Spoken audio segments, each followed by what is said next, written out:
Presbyterian le Salvation in ruai anh kopin an chea em wang anh kop nge ni kan ti chuan pathian khongai na zara tharau lam mal som na tun kum chu khopur khuai na dong tha a Presbyterian lamin Salvation nen anin kopa EFCI lampo voin hian an lamang rengani ei Miss Presbyterian biak in ania ruai an the tran mega tha kan han lakwal ang December January nili thenga hun kum thar lom na ruai man hi chu tun lai a chon awang ve to ni danga kha chuan hun hi ni som bel theng te kum thar non na an mang thi na baf chung tin te heti lama rin di kapo tun lai chu po hi Presbyterian lama ka che ka kil dai mai the ni roi mo hai hian pastor ni sakordaya om hi khopwar khwa ania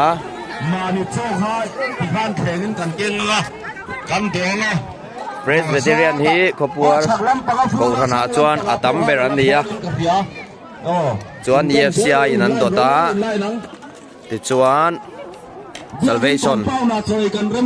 in a member tamzo ai chuan adot tu an ni chaklam panglai lami te khan indo so ha ti khan banghu la khan in rolet phayang banghu la khan changlam panga do te bo khan butan zona bo beina sakhop mai changlam panga mi te bo khan in ron kal kal zela centenary hall banghu chaklam pang banghu la yan in kal kal di lampang hi arsa o ani nau pang ho athak lo aniang o nau pang department lampang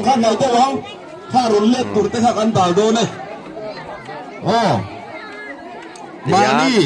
chung kwai na cho kan chung ha kan domanga kan soita kang khan counter lam kan Presbyterian le chaklam pang ko khan nai Salvation in kopin ruai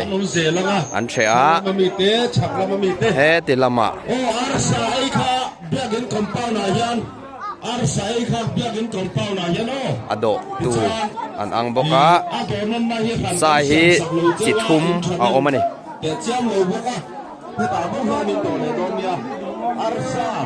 arsa te boksa te misreng ite an bei pui sui khop mai Serbia ka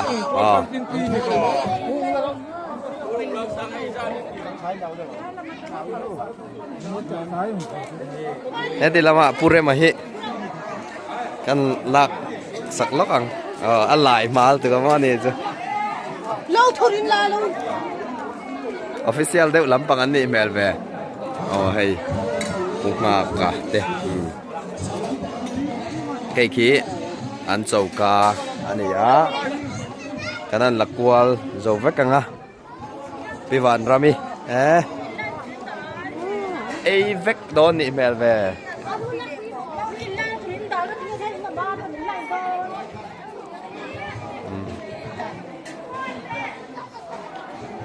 zong trả tầm lai nè hay zong trả phía mẹ lôi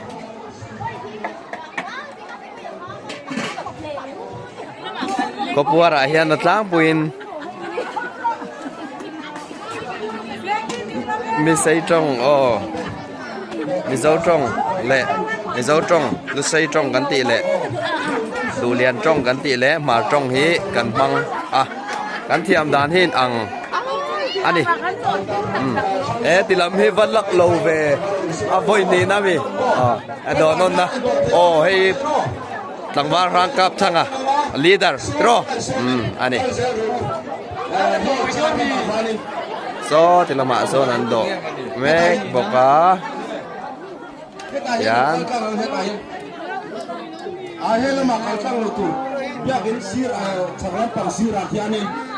anung lamda na nga le lom deu don ni he yan ganan lakwal thuak thuak nga khopwar khwa lamulo te po kanominari noma hey aron kal na la khop mai lang te se ai zo lam pang hau po pi piang hi lang sial de don ni hi hian EFCI lam pang so an the zo tang em o bakal kan tu manga hei hi khopur khwa kanan vlog ngal don ni khi ti lampang khi school tlang middle school tlang in som chuang de anoma chon an let liama son in pasari pariat vel anom boka ti chuan hei hi kan soita kang khan Presbyterian biak in ani a hei hi khopur VC secretary te in ani kalpei zel anga vlog ve zuai kan du wangin riat ring na tan memory atan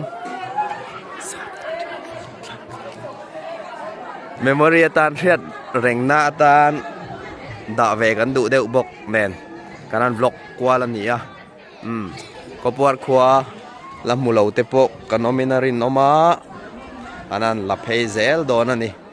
ke hi EFCI lampanga ruai ka the do na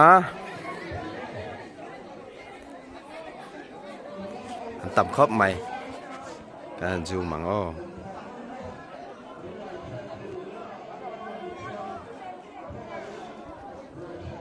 thầy hi Khopur secondary school anh ya secondary school hi a building kan la nei lo wangin kan building kan la nei lo wangin BNRGSK hall an la ho ria ki tilama khian in pasari vela omboka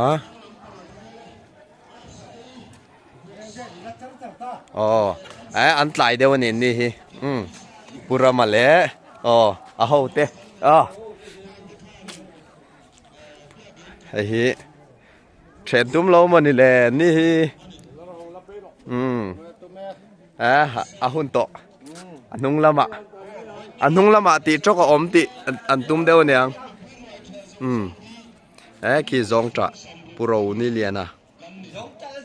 zong tra la zia don mẹ chop tur niang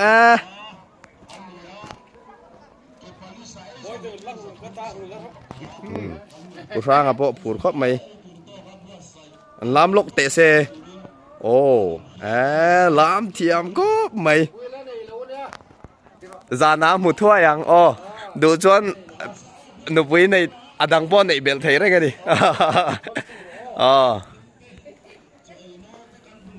so EFCI biak in lampang ani ve thunga kita beng chak lama khan salvation biak ina oma hei hi kan kal chuak vek lawang Khopur nula pakhat aron kal pheya kan en chinang nge muang chang ron kal te se a mel thain ti zong aniam mel than ti chon comment lama number min ron deal mai don ne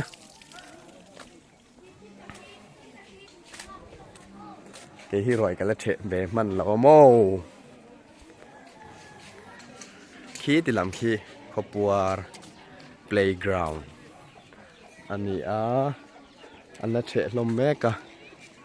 he ti lama te hian in som chuang oma he ti lama hian a om boka khi ti lama hian feel han kal to lo mayang ruai ka the ve du box si hi Khopur branch Waime run ani Evangelical Free Church of India Khopur Royan kila Royan the lai ka wanang man chia ni danga chuan an lo kham to ni hi then chu sound na ri lo tlat mai musician lampang an re tlat tian an ni chu chung kwa in an thria an lo kham then to ni hi